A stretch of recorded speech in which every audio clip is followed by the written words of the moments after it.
VK news, राष्ट्र के नाम।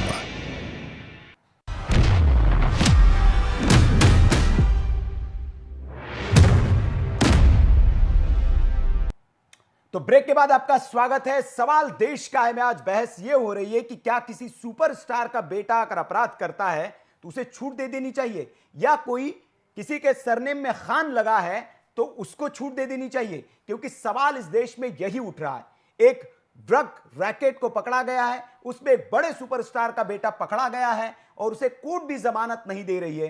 कुछ सबूत होंगे तभी उनको जमानत में जज साहब भी जो है वो देरी कर रहे हैं। जाहिर सी बात है, ये कानूनी प्रक्रिया, इस देश में कानून है। लेकिन राजनीतिक दल अब इस मामले को जातिगत मजहबी रंग देने की कोशिश कर रहे हैं, पॉलिटिकल रंग देने की कोशिश कर रहे हैं। कितना जायज है, इसी पर हम चर्चा कर रहे हैं। हमारे साथ तमाम मेहमान जुड़े हुए हैं। संदीप द्विवेदी जी भारतीय जनता पार्टी से, ए.के. मिश्रा राजनीतिक विश्लेषक है, विनोद सिंह जी है कांग्रेस से, मौलाना इमाम साहब है मुस्लिम विचारक, रोली त्रिपाठी अभिनेत्री जी, और संजय द्विवेदी जी शिवसेना से। मैं ए.के. मिश्रा साहब के पास ही आना चाहूंगा, फिर बाकी मेहमानों के पास मैं आता हूं। मिश्रा जी, जिस तरह से सब मेहमानों को हमने ब्रेक के पहले सुना, राजनीतिक टीका टिप्पणी हो रही है, कोई यहां चला जाता है, अपने मुद्दे पर कोई जवाब देने के लिए तैयार नहीं है। ड्रग्स इस देश के लिए बहुत घातक है, ये सबको पता है, और आज से नहीं होता है। और जहां से, जैसे आपने कहा कि वो बड़ा हब है मुंबई, वहां से सप्लाई होता है, और वहीं से चूंकि आपके आइकन्स है बॉलीवुड स्टार, और वो अगर कंज्यूम करते हैं तो दूसरे को इसकी एक तरह से प्रेरणा मिलती है कि हमारे स्टार्स ले रहे हैं तो जरूर कोई अच्छी बात होगी, तभी वो ले रहे हैं तो हमें भी लेना चाहिए। तो क्या ये इसमें आपको इंटरनेशनल साजिश भी दिखती है कि वहां जानबूझकर उन लोगों को कंज्यूम करने करके इस तरह? पहले हम देखा, अभी हालांकि कार्रवाई होने लगी है, पहले तो खुलेआम वीडियो डाल देते थे स्टार्स अपने, और इंटरव्यू में तक कहते थे कि मेरा बेटा तो जल्दी से ड्रग ले, ये मैं चाहता हूं। ड्रग्स खुलेआम शब्द का इस्तेमाल करते थे। तो क्या आप इस विचार को देखते हैं जो मैं कह रहा हूं? जब से इंडिया में सिनेमा आया, स्पेशली ईस्टमैन कलर की जी, और सिनेमा की पॉपुलैरिटी बढ़ी ना, इसने इतना ज्यादा आइडियोलॉजिकल हमको डेंट किया है, हमारे देश को, युवाओं को, कई पीढ़ियों को, 2-3 पीढ़ियों को। अब एक एक्टर ये बोल रहा है कि मेरा लड़का ये करे, ये करे, ये करे। समाज में, घर में ऐसी बातें, कौन सा बाप ऐसा होगा जो ये बोलेगा? तो ये एक्टर नहीं मां भी है। साथ में बैठी। हाँ सुनिए, हाँ, ये एक्टर नहीं है, ये भाड़ है, ये नचनिया है, जिनको 10-10 पैसे फेंक के जिनका तमाशा हम लोग देखते थे।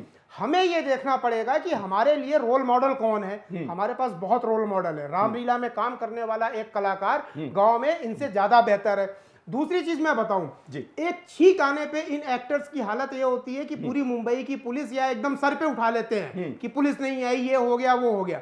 इतना प्रिविलेज अगर आप लेते हो तो अब आपकी हालत क्यों खराब हो रही है? Sense of responsibility. अगर आप एक्टर हो, अपने आप को रोल मॉडल मनवा रहे हो, तो आप रोल मॉडल यहाँ के जो सम्मानित तरीके हैं उस हिसाब से मनवाइए ना, न कि आप ये प्रमोट करेंगे कि ड्रग लेना और ये करना।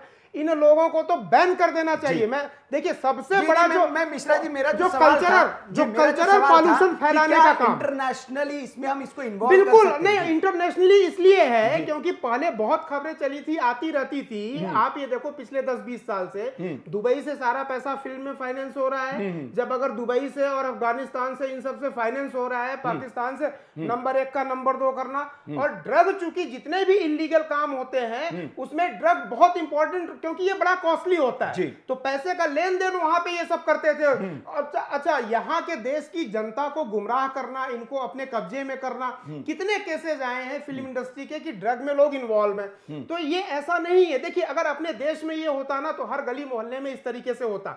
पंजाब में ड्रग के मामले बहुत चले थे क्योंकि सीमा पार से सपोर्ट था। ये इतिहास है, ये हिस्ट्री है, ये साक्ष्य है। जहां जहां सीमा पार से इंटरनेशनल सपोर्ट है, वहां वहां ड्रग का धंधा उस एरिया में बहुत तेजी से फलता फूलता है, क्योंकि इंडिया में ये बनता उनता नहीं है उतना। ये सब अफगानिस्तान वगैरह और कई जगह से होते हुए आते हैं बिना इंटरनेशनल कनेक्शन के। और इस केस में भी कोई एक लंदन में एक अड्डा या एक आदमी पकड़ा गया है जहां शाहरुख का बेटा जा करके लेता था। ये ऐसी बातें आई हैं। तो हर ड्रग के केस में, चाहे संजय दत्त का मामला रहा हो, चाहे जिसका भी रहा हो, कहीं ना कहीं इंटरनेशनल कनेक्शन निकले हैं। तो ये इंटरनेशनल कार्टेल है जिसपे गहराई से पूछताछ जरूर होनी चाहिए। जी जी, और अगर हो रही है अभी तो उस अधिकारी के पर दबाव बनाया जा रहा है, पॉलिटिकली उसको ब्लैकमेल करने की कोशिश की जा रही है, जासूसी करने की कोशिश की जाए। मैं मौलाना इमाम के पास जाऊंगा, उससे पहले मैं रोली से कुछ समझना चाह रहा हूं। रोली, जिस तरह की हमने बात की, आप तो बॉलीवुड में हैं, आप बॉलीवुड की पार्टीज में भी जाती रहती हो कि वहां क्या होता है ये किसी को बताने की जरूरत नहीं, क्योंकि वहां से कई लोग निकल कर आते बॉलीवुड पार्टियों से, वो बताते हैं कि कई जो नए न्यू कमर्स जो जाते हैं उन पार्टियों में, उनको एक लत लगाने की कोशिश की जाती है कि आप इसको कंज्यूम करिए। पार्टीज में उनको फ्री में पहले ऑफर किया जाता ताकि उनको लत लगे और बाद में फिर वो अपने पैसे से उसको खरीद कर ले। इन बातों में कितनी सच्चाई है और क्या रोली इसमें इंटरनेशनल कनेक्शन भी इन्वॉल्व होता है? आप ये इसके लिए सबसे पहले तो आप ये देखिए, जो हमारी फिल्में होती हैं जी, वो आईना होती है जो कि रियलिटी है, जी, नो। जी। तो आजकल की जो भी वेब सीरीज आप देख लीजिए, उसमें उठा के देखिए धड़ल्ले से यूज हो रहा है कोकीन, ड्रग्स एंड सब कुछ, तो आप ये सोचिए, ये आईना है हमारे बॉलीवुड का भी और ये आईना है हमारे समाज का। तो कहीं ना कहीं ये बॉलीवुड, जिसको हम अपनी लाइफ का इंस्पिरेशन मानते हैं, वहाँ भी ये जरूर से ही हो रहा है, क्योंकि बाथरूम में और आप हर जगह जाके लड़कियां, they are consuming it, they are just doing, मतलब आपको पता भी नहीं चलेगा कि वो लोग ऑलरेडी सेट है। तो और एक अभी करण जौहर का लेटेस्ट एक वीडियो वायरल हुआ था, जिसमें आप वीडियो में सब कुछ था, वो वीडियो हटा दिया गया मार्केट से।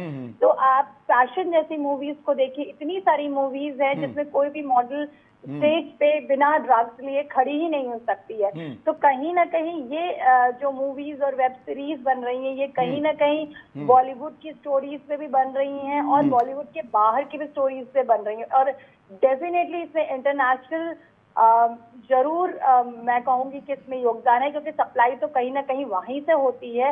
और आजकल के यंगस्टर्स हैं वो बहुत जल्दी इसे, क्योंकि टीवी में दिखाया जा रहा है, तो इसे अपना एक लाइफ का एक, ये भी कहते हैं ना, टू डू लिस्ट और विश लिस्ट में डाल लेते हैं। आजकल का बहुत बड़ा हमारा ये है कि जैसे कि शाहरुख खान ने आज से 10 साल पहले सिमी ग्रेवाल के शो में बोला कि मेरा बेटा ड्रग्स ले, तो आपको क्या लगता है कि क्या हमें और हमारे आज के युवकों में क्या ये चीज नहीं है कि हमारी विश लिस्ट में एटलीस्ट शुड ट्राई वन, एक बार ट्राई करके फिर वो उस लत में पड़ जाते हैं, फिर उससे निकलना मुश्किल हो जाता है। जी, तो जी। बहुत ज्यादा आप समाज में देखिए, आप कोई भी वेब सीरीज, कोई भी आज हर आप उठा के देख लीजिए, हर जगह आपको यही बिल्कुल बिल्कुल ड्रग्स को ग्लोरीफाई किया जा रहा है और एक तरह से उसे एक तरह से इंस्पिरेशनल आप दिखा रहे हैं कि हाँ ये तो बहुत अच्छी चीज है, उसको ग्लोरीफाई करने की कोशिश की है। मैं मौलाना इमाम साहब के पास जाना चाहूंगा।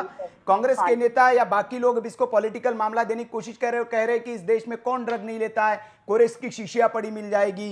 तो इस तरह से एक अपराध को ढकने की कोशिश की जा रही, क्यों? ये बहुत बड़ा सवाल है। इससे उनको क्या फायदा हो रहा है? मौलाना इमाम साहब, वो चाहे खान हो, कोई त्रिपाठी हो, तिवारी हो, आपने कहा अगर कोई लेते हुए पकड़ा जाता है वो गुनहगार है, लेकिन उसके पीछे आप आकर ये कहते हैं कि नहीं भारतीय जनता पार्टी तो उस पर कार्रवाई नहीं कर रही, इस पर कार्रवाई कर रही है, तो आपको नहीं लगता है कि वो उसके मनोबल को बढ़ाने के लिए काफी है? और भी कोई दूसरा खान होगा तो उसको लगेगा कि हमारे पीछे तो हमारे मौलाना साहब या हमारे धर्मगुरु खड़े होने के लिए तैयार है, वो विक्टिम कार्ड लेके खड़े हो जाएंगे और हम बच निकलेंगे। देखिए, कोई किसी का सपोर्ट नहीं कर रहा है, लेकिन जिस तरह से मौजूदा हुकूमत आप देख रहे हैं कि कार्रवाई कर रही, तो ये तो सामने की बात है कि एक शख्स जिसके हाथों पूरा हिंदुस्तान देश दे रहे हैं, वो अगर उस चीज में पकड़ा जाता है तो कहीं पे कोई जिक्र नहीं होता है। और उसके बाद इसका जवाब दे दिया आपको, इसका जवाब दे दिया जो पैनलिस्ट थे भारतीय जनता पार्टी के और राजनीतिक विश्लेषक, उन्होंने बताया कि कार्रवाई हुई है इस पर। और ये कोई वो मीडिया में जी, वो मीडिया में नहीं आ रहा है, वो उसका चर्चा क्यों नहीं हो रही है, उसके ऊपर डिबेट क्यों नहीं हो रही है? क्यों? क्योंकि वो भारतीय जनता पार्टी, हमने जिस शख्स को प्रधानमंत्री चुना था वो इस सोच के साथ चुना था, तमाम हिंदुस्तान के मुसलमानों ने भी भारतीय जनता पार्टी को वोट दिया था और बहुत से ऐसे मुसलमान हैं जिन्होंने भारतीय जनता पार्टी को वोट दिया था इसी उम्मीद के साथ एक ऐसा शख्स प्रधानमंत्री होगा जो इस देश को आगे बढ़ाएगा, जो आजाद फिक्र का है। लेकिन हम इन लोगों को या हिंदुस्तान को ये नहीं पता था कि जिसको हम प्रधानमंत्री बना रहे हैं, जिसको वजीर आजम बना रहे हैं, वो आजाद नहीं बल्कि वो अडानी और अंबानी का गुलाम निकलेगा। आप देखें कि वो सारा पूरा हिंदुस्तान, सारी अभी आप देखिए बिजली का कह रहे कोयला खत्म हो गया, उसके दूसरे तीसरे दिन निकलती है रिपोर्ट कि 9 कंपनियां जो है बिजली विभाग को खरीदने के लिए खड़ी हुई है। तो ये सब पूरी तरह से अगर 5 साल और ये हुकूमत रहेगी तो समझ लीजिए आप भी जो है रोड पर आ जाएंगे, आपको अच्छी तनख्वाह मिल रही होगी तब होगा। लेकिन आप मेरी बात नोट करिएगा, 5 साल भारतीय जनता पार्टी की हुकूमत और रहेगी तो आप भी फाइनेंशियली तौर पर परेशान दिखाई देंगे। आप मेरी बात नोट कर लीजिए। जी जी, मतलब आप करने की तरह की प्लान प्लानिंग होती है इसको बांटने की, डिवाइड एंड ड्रग्स रूल। लेते हैं आप, उनकी चिंता मत करिए। आप ड्रग्स को बचाने वालों, लेने वालों की चिंता करिए। और आप जिस मुसलमान की बात कर रहे हैं कि मोदी जी को वोट दिया था, वो फिर सीना ठोक के मोदी जी को वोट देगा, क्योंकि वो देशद्रोहियों को, ड्रग्स लेने वालों को, ड्रग्स सप्लायर को पसंद नहीं करता। वो आपकी तरह सिलेक्टिव नहीं होता। अरे हिम्मत है तो इस्लाम के खिलाफ काम करने वालों के खिलाफ फतवा जारी करिए। शाहरुख खान के बेटे ने इस्लाम के खिलाफ काम किया है, हिम्मत है तो फतवा जारी करके दिखाइए, कहिए कि इस्लाम से खारिज है आर्यन खान। नहीं कर पाएंगे, हिम्मत नहीं है आप में, क्योंकि सेलिब्रिटी है। अरे सर, कब तक इस्लाम को आप बदनाम करते रहेंगे? कब तक आपको इस्लाम को आप अपनी सुविधा के हिसाब से यूज करते रहेंगे? जवाब दे रहे हैं। अरे मौलाना साहब, कुछ तो इस्लाम की इज्जत करिए। आप सुनिए, अब आपका तो हमें वहीं से अंदाजा हो गया था आपकी फिक्र क्या है, कि जब आपने अपने ही नहीं, आपने ये भी कहा था इस्लाम में ड्रग लेना हराम है। हिम्मत है आप में फतवा जारी करने की? आर्यन खान के खिलाफ फतवा जारी करने की हिम्मत है आप में? अरे चैलेंज के साथ कह रहा हूँ, हिम्मत है आप में आर्यन खान के खिलाफ फतवा जारी करने की कि इन्होंने ड्रग्स लेके इस्लाम हराम किया है? अरे सर, नहीं कर पाएंगे। आप जैसे लोग सिर्फ विक्टिम कार्ड खेलने का काम करते हैं। अटल बिहारी वाजपेयी जी के खिलाफ बोल दिए हैं तो शाहरुख खान और सलमान खान क्या चीज है? आपने उनको कह दिया तो सलमान खान शाहरुख खान की क्या इसके साथ की नजर में? अरे सर, हमारी नजर में किसी देशद्रोही की नजर नहीं, इज्जत नहीं है। अगर देशद्रोही है, देश के खिलाफ काम करेगा तो हमारी नजर में देशद्रोही है। हम आपकी तरह धर्म का चोला ओढ़ के बचने का काम नहीं करते। प्रधानमंत्री रह चुके हैं, उनको आपने कह दिया तो आपसे तो कोई बात करने का तरीका ही नहीं है। अरे आप हमें तरीका सिखाएंगे? अरे पहले आप इस्लाम ही फॉलो कर लीजिए, पहले आप कुरान ही फॉलो कर लीजिए।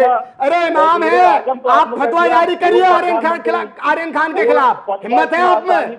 या कहिए कि इस्लाम में जाएंगे कोकीन और ड्रग लेना? फतवा इतनी आसानी से नहीं जारी हो जाता है। नहीं, तलाक लेना हो तो व्हाट्सएप पे भी जारी हो जाता है, तलाक देना हो तो SMS पे भी जारी हो जाता है। कैसी बातें करते हैं मौलाना साहब? नहीं, क्या आपकी सुविधा के हिसाब से फतवा जारी होता है? किसी काफिर की गर्दन काटनी हो तो पोस्टर लग जाते हैं, जैसे कश्मीर में लगे थे, कश्मीर खाली करो, और यहाँ फतवा जारी नहीं होगा। डिवाइड एंड रूल की पॉलिसी अपनाए हुए हैं, बांटो और हुकूमत करो। इसके ऊपर भारतीय जनता पार्टी कर रही है और अपने उसमें वो कामयाब है। भारतीय जनता पार्टी विकास पे और देश हित पर राज कर रही है और अभी करेगी। ये धर्म का चोला ओढ़ के अपराधियों का बचाने का काम नहीं करती है भारतीय जनता पार्टी। उत्तर प्रदेश में अरे आप जैसे फर्जी मौलाना नहीं बचाती है भारतीय जनता पार्टी। अरे सर, इस्लाम को तो बदनाम आप लोगों ने किया है। अरे करिए आर्यन खान के खिलाफ फतवा जारी कि ड्रग्स लेना हराम है इस्लाम में, और मैं फतवा जारी करता हूं कि आर्यन खान इस्लाम के खिलाफ है। अरे करिए ना आप जारी। अरे सर, हिम्मत नहीं है कि आप आर्यन खान के खिलाफ दो शब्द बोल दीजिए? अरे आपकी तो दुकानें वहीं से चलती हैं। आपको जब फंड लेना हो तब शाहरुख खान अच्छे हो जाते हैं। अरे सर, कब तक गरीब मुस्लिम बच्चों को भटकाते रहेंगे? कब तक उन्हें आतंकवादी और अपराध के लिए भड़काते रहेंगे? लेकिन एक अपराधी के खिलाफ फतवा जारी करने की हिम्मत नहीं पड़ेगी आपकी। उसने कहा था कि हम शमशान और कब्रिस्तान बनाएंगे। कोविड काल में भारतीय जनता पार्टी ने पूरे हिंदुस्तान को, सर, एक अपराधी के खिलाफ इस्लाम से फतवा जारी करेंगे उसको खारिज करने का, या इधर उधर भागते रहेंगे? अरे मौलाना साहब, अपना धर्म तो निभा लीजिए। अरे सर, आप ही कह रहे थे कि इस्लाम से खारिज होना चाहिए, इस्लाम में इस तरह की चीजें जायज नहीं है। राजनीति होती, क्या करेंगे आप आर्यन खान के खिलाफ फतवा जारी? हिम्मत है आपके अंदर? अरे आप तो न कुरान के हुए न इस्लाम के हुए, आप तो शाहरुख खान के हुए सिर्फ। मुद्दा होती भारतीय जनता पार्टी का विकास की राजनीति करती तो आज आर्यन खान डिबेट का मुद्दा नहीं, शिक्षा और स्वास्थ्य डिबेट का मुद्दा होती। अपराधी अपराधी होता है, आपकी नजर में भले ही अपराधी ना हो, आप भले ही चापलूसी कर ले, लेकिन कानून की नजर में वो अपराधी होता है। वहाँ किसी धर्म और मजहब का डर नहीं होता। चाहे सिंह हो, तिवारी हो, मिश्रा हो, हमने शुरू में कह दिया था चाहे खान हो, मिर्जा हो, चाहे मिश्रा हो, तिवारी हो। तो आप फतवा जारी कर दीजिए कि इस्लाम में ड्रग हराम है और हम फतवा जारी करते हैं। करेंगे फतवा जारी? मौलाना साहब लगता है बहस छोड़ के चले गए। सवाल जब वो तीखे हो गए उन पे तो बहस छोड़कर चले गए, शायद लग रहा है वो उन्होंने अपना स्काइप ऑफ कर दिया है।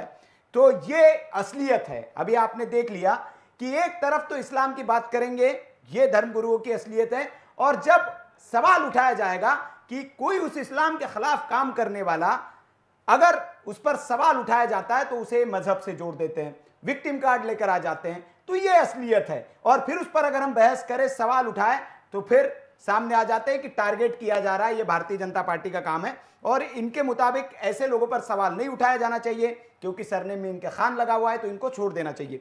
मिश्रा साहब के पास मैं जाना चाहूंगा, राजनीतिक विश्लेषक मिश्रा साहब, ये जो टेंडेंसी एक चल पड़ी है कुछ दिनों से, हम देख रहे हैं कि कल प्रधानमंत्री मोदी ने भी इस बात को कहा मानवाधिकार दिवस के मौके पर कि सिलेक्टिव हो जाना, हमारे पॉलिटिकल पार्टियां भी कहीं ना कहीं इसके लिए जिम्मेदार है, क्योंकि वो अपने वोट बैंक के हिसाब से सिलेक्टिव हो जाती है और अपराधियों के साथ खड़ी हो जाती है, गाये बगाए, वो नजर नहीं आता। ये हमारी डेमोक्रेसी के लिए भी खतरनाक है, देश के लिए भी खतरनाक है। खतरनाक हमेशा से रहा है, इतिहास में भी ऐसे ही। देखिए, अगर देखा जाए तो अंग्रेजों के टाइम पे मीर जाफर सबसे पहले सिलेक्टिव आदमी था, गद्दार, जिसके कारण यहाँ पे, और वो भी अंग्रेजों ने तो मुसलमानों की ही सल्तनत को खत्म किया ना। ड्रग की बात हो रही है, खान वगैरह सारे नाम आ गए। अरे भाई, ड्रग का दुनिया में सबसे बड़ा कारोबार, इस्लाम का पैरोकार जो सबसे बड़ा पैरोकार है, तालिबान अफगानिस्तान में करवाता है। तालिबान खेती करवाता है, पूरे इंटरनेशनल मार्केट में सप्लाई करता है, वहां पे इस्लाम इनके लिए हराम नहीं होता है। जरा ये लोग फतवा जारी करें ना, दारुल उलूम ये देवबंद वगैरह हैं, वो भी देवबंदी हैं जो अफगानिस्तान में है, हिंदुस्तान तो वहां नहीं करवा रहा है। जरा फतवा जारी करें ये तालिबान के खिलाफ कि ये गैर इस्लामिक एक्टिविटी है, ये इस्लाम से खारिज है। केवल अपने बेनिफिट के लिए जो ऐसे उलेमा हैं जो अभी बैठे थे, मौलाना है, सवाल देश का नहीं है। देखिए, हिंदुस्तान का तो ये कुछ उखाड़ नहीं पाएंगे। जो 20 करोड़ यहाँ पे अच्छे मुसलमान हैं, जो अच्छा बनना चाहते हैं, उनकी जिंदगी इन्होंने हराम करके रखी हुई है, अपने चंगुल में फंसा करके। वो निकलना चाहते हैं, लेकिन ये उनको निकलने नहीं देना चाहते हैं। ऑक्टोपस की तरह जकड़ के इनको रखा हुआ है। लेकिन चेतना आ रही है। यहाँ का भी जो मुसलमान है, जो आगे बढ़ना, कौन सा मुसलमान ऐसा होगा जो, मैं बोलता हूँ, एक भी फैमिली वाले मुसलमान के मुंह से, उसके माँ बाप के मुंह से आप ये निकलवा दीजिए कि उसका लड़का चल करके आगे ड्रग ले, कोई मुसलमान नहीं बोलने वाला है। ये केवल मौलाना बोलेंगे और शाहरुख खान जैसे 2 कौड़ी के नचनिए बोलेंगे, जिनको ना इस देश का पता है ना इस्लाम का पता है। ये नचनिया है, इससे ज्यादा कुछ नहीं है। इनके ऊपर 10 पैसे फेंको सड़क पे और ये बढ़िया नाचेंगे। इनसे कोई उम्मीद नहीं है साहब, ये इसी तरीके की बातें करेंगे। जो भी एक अच्छा इंसान है, हिंदू हो या मुसलमान हो, वो अपनी फैमिली के बच्चों को इस तरह से कभी भी फेवर नहीं करेगा, पब्लिकली या प्राइवेटली इस तरह के स्टेटमेंट नहीं देगा। हम दूसरे के बच्चों को भी नहीं देते। हम अगर देख लेते हैं कोई सिगरेट पी रहा है तो उसके माँ बाप मारे या ना मारे, पड़ोसी पहले झापड़ मारता है कि तुम जो है बच्चे होकर के सिगरेट पी रहे हो। तो ये यहाँ का कल्चर रहा है। ये लोग नहीं समझेंगे इन चीजों को। इनके साथ वही होना चाहिए जो सरकार या न्याय तंत्र कर रहा है, उसमें ढिलाई नहीं। इतनी बदतमीजी और ढिठाई के ऊपर तो बिल्कुल भी ढिलाई नहीं देनी चाहिए। हाँ, अगर ये खड़े होके ये बोलते कि विक्टिम जो है उसने पहली बार किया है, उसको सुधारा जाए, रेदर देन कि उसको और कड़ी सजा दे करके उसको अब एक पक्का अपराधी बनाने से, देखिए, सुधार की गुंजाइश हर जगह होती है। हमारे न्यायपालिका में भी हमारे जो माननीय जज हैं, सरकार है, इस चीज को मानती है। लेकिन इस तरीके की गुंडेगर्दी की महबूबा मुफ्ती और ये सब बोल रहे हैं, इस तरीके से कर रहे हैं, तो इस पे तो बिल्कुल भी नहीं होगा। बिल्कुल भी कोई कंप्रोमाइज, इस लेवल पे जा करके बिल्कुल कंप्रोमाइज नहीं होना चाहिए। जी जी जी, मौलाना साहब उंगली उठा रहे थे, वो वापस आ गए डिबेट में, वो कुछ कहना चाह रहे थे। मौलाना साहब जी बोलिए। आपने ये कहा कि टेक्निकल प्रॉब्लम की वजह से मेरी वीडियो कट गई थी और आप उस पर कह रहे हैं कि हम छोड़ के भाग गए। हम भागने वालों में नहीं है जी, कभी हम भागे नहीं है जी। हम, आप सवाल किए, आप उसका जवाब देंगे। जी, तो जी। देखिए, डिबेट का जो एक अंदाज होता है, आप उसमें अल्फाज की अदायगी बहुत अहम होती है जी। अगर टेक्निकल प्रॉब्लम की वजह से तो कोई मौलाना आदमी साहब, चला जाए, आर्यन तो बात किया खान जाए। के खिलाफ आप फतवा जारी करेंगे कि देखिए, इस्लाम फतवा में नहीं इस तरह की अगर चीजें किसी ने हराम है और गलत उन्हें किया, इस्लाम से खारिज किया जाता है। गलत है तो फिर गलत है, उसमें कोई कहने की बात नहीं, गर्दन काटने के लिए तो फतवा जारी कर देते हैं आप। नहीं, काफिरों को लूटने के लिए तो फतवा जारी कर देते हैं। फतवा ऐसे नहीं जारी होता है, फतवा ऐसे नहीं जारी होता है। अच्छा, गर्दन काटनी हो तो पोस्टर लगा के जारी हो जाता है, तलाक देना हो तो व्हाट्सएप पे भी जारी हो जाता है। तीन तलाक कोई ऐसा नहीं है, सिर्फ बीजेपी का प्रोपेगेंडा और कुछ नहीं है। क्या बात करते हैं, क्या बात करते हैं। मीडिया ने सबूत के साथ दिखाया है इसको कई बार, और आप कह रहे हैं बीजेपी फतवा जारी नहीं करती है। क्या कर रही है? नहीं, आपने कहा कि आर्यन खान ने जो किया वो इस्लाम में हराम है, तो भाई इस्लाम से खारिज करना चाहिए ना उनको, या इस्लाम का ऐसे ही बदनाम होने देंगे आप लोग? नहीं, इस्लाम की छवि खराब करने वालों को ऐसे ही आप रखेंगे। अच्छा ठीक है, इस्लाम से खारिज कर लेंगे, आप उनको एक्सेप्ट करेंगे? देखिए, हम क्यों एक्सेप्ट करें उनको? भाई हम तो गंदगी रखते ही नहीं है। हम तो गंदगी रखते नहीं, और गंदगी जो रखते हैं उनको हम कानूनी कार्रवाई होती है तो हम समर्थन करते हैं कानून का, हम बचाते नहीं है। हम तुष्टीकरण की राजनीति नहीं करते, हम विक्टिम कार्ड नहीं खेलते, हम ये नहीं कहते कि शाहरुख खान मुस्लिम है इसलिए लंदन में एयरपोर्ट पे नंगे कर दिए जाते हैं। हर मजहब के कुछ कानून होते हैं, कुछ रूल होते हैं। अगर इंसान उनको रूल कर रहा है, चाहे मतलब शाहरुख खान के साथ कानून है, नियम है, और गर्दन कर्म करने के लिए कोई नियम नहीं है, त्याग लेना हो तो कोई नियम नहीं है। अपनी फ्लेक्सिबिलिटी के हिसाब से चाहे जब आप फतवा जारी कर दीजिए। हम फतवा ठीक है, अच्छा अडानी जो कर रहे हैं वो सही है? अडानी ने क्या किया? आप व्हाट्सएप यूनिवर्सिटी से क्यों पीएचडी होके यहाँ बैठे हैं? आप पहले उस खबर के तह तक जाइए। उस खबर में जो आरोपी है वो जेल के अंदर है और उस पर इंटरनेशनल जो कनेक्शन है वो भी निकाला गया। अरे सर, अगर भाजपा को बचाना होता तो 12,000 करोड़ की टैक्स जब्त करके बर्बाद करती क्या? पार्टी की कैसी बात करते हैं सर? गुजरात में वो ड्रग्स आई कहाँ से? 21,000 करोड़ की ड्रग्स वो कहाँ से आई? उसके ऊपर क्यों नहीं बता रहे आप? देखिए, पकड़ लिएगा, पकड़ तो हवा में पकड़ लिएगा, समुद्र के रास्ते से आई है, एयरपोर्ट पे आते ही इसको जब्त कर लिया गया। वहाँ मुंबई पुलिस की तरफ संरक्षण तो नहीं दिया गया ना कि जहाँ एनसीबी को जाके कार्रवाई करना पड़े। आपकी हुकूमत है, केंद्र में आपकी हुकूमत है, गुजरात में आपकी हुकूमत है, अडानी जो है दिल्ली मुंबई में तो नहीं है ना, मुंबई में भी हम छापे डाल रहे हैं। वैसे वो आप करिएगा जैसे उधर से आप भारतीय जनता पार्टी को उसके कानून नहीं, वो तो अडानी और अंबानी चला रही है। जैसे वो कहता है वो बोलना है। शाहरुख खान तो नहीं चला रहे हैं, कम से कम एक आरोपी तो नहीं चला रहा है, कम से कम धर्म को बदनाम करने वाला तो नहीं चला रहा है, कम से कम धर्म की छवि खराब करने वाला तो नहीं चला रहा है, कम से कम इस देश के खिलाफ तुर्की में जाके समर्थन मांगने वाला तो नहीं चला रहा है, कम से कम एयरपोर्ट पे नंगे होने वाला तो नहीं चला रहा है। अरे सर मौलाना साहब, कब तक आप विक्टिम कार्ड खेलेंगे? कब तक अपराधियों को बचा के इस्लाम को बदनाम करते रहेंगे? आप कहिए कि फतवा जारी करेंगे इमरान खान ने इस्लाम को खराब किया है और उन्हें इस्लाम से खारिज किया जाता है। भारतीय जनता सलमान खान जो है उनका केस चल रहा था, मोदी जी के साथ पतंग उड़ानी साफ हो गए। नरेश अग्रवाल जी जिन्होंने मुस्लिम नहीं थे क्या वो? पता नहीं क्या वो मुस्लिम नहीं है, साफ हो गए? नहीं क्या वो इस्लाम से खारिज है? उन्होंने ड्रग्स ले ली? नहीं वो साफ हो गए। नहीं क्या सलमान खान को गलत उन्हें उनका जो केस था वो गलत डायरेक्शन में गया है? क्या उनकी सजा माफ नहीं होना चाहिए थी?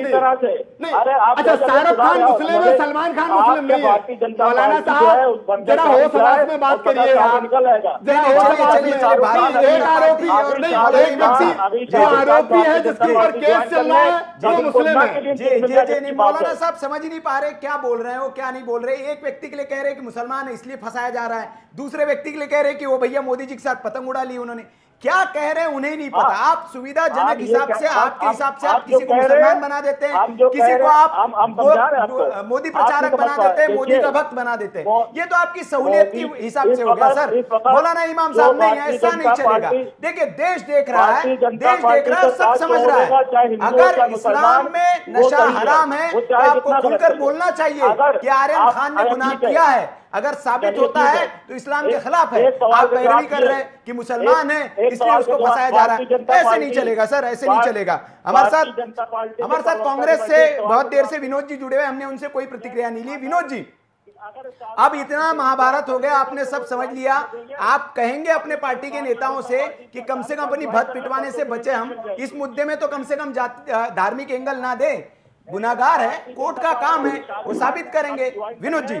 सुनील जी, आज आपके सभी दर्शकों जी को आपने निराश किया।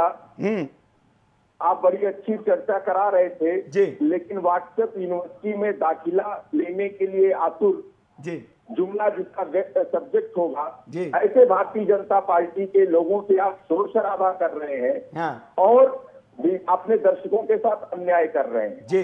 रही बात जब कार्टेल को तोड़ने की बात आती है, किस प्रकार से आयात हो रहा है, इसको रोकने की जिम्मेदारी चाहे पोर्ट पर हो, चाहे एयरपोर्ट पर हो, चाहे सी मार्ग से हो, क्या ये भारतीय जनता पार्टी की नैतिक संवैधानिक जिम्मेदारी है कि नहीं? ये व्यापार है, इसमें कौन लोग लाभान्वित है, किस प्रकार से हजारों करोड़ की ड्रग्स खरीदी जा रही है, बेची जा रही है। अरे अगर वो क्या विनोद जी सरकार इसमें के भारतीय समर्थन जनता में पार्टी भी शामिल संभव है तो आपको तो मुखर होकर सड़क पे उतरना चाहिए। देखिए, आप समर्थन कर रहे हैं कि खान साहब है इसलिए बचाया जा रहा है, सरकार के शाहरुख का संभव है। बेटा इसलिए बचाया जा रहा है, तो आप भी तो कंफ्यूज नजर आ रहे हैं, और- कांग्रेस भी कंफ्यूज नजर आ रही है। एक तरफ कह रहे हैं कि और बीजेपी इसमें शामिल है तो आप उतरिए सड़क पे। कोर्ट के व्यवस्थापक के चलिए ऊपर चलिए, कोई बहुत सवाल बहुत शुक्रिया सर उठता आप है तो लोगों का, किसी- तमाम लोगों का। समय की मेरे पास बहुत कमी, समय की बहुत कमी है। मुद्दा आज बहुत गर्म था और माफी चाहूंगा सभी मेहमानों से, मैं समय नहीं दे पाया पूरा। लेकिन आज देश का हमने यही सवाल उठाया कि क्या कोई सुपरस्टार का बेटा है, खान है, तो उसे क्या छूट दे देनी चाहिए। कल फिर एक नए मुद्दे के साथ हाजिर होंगे सवाल देश का में। तब तक के लिए आप देखते रहिए वीके न्यूज। नमस्कार।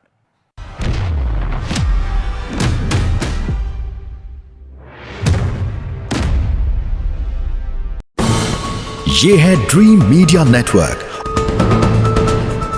और आप देख रहे हैं देश का पहला 24/7 digital news channel VK news, राष्ट्र के नाम।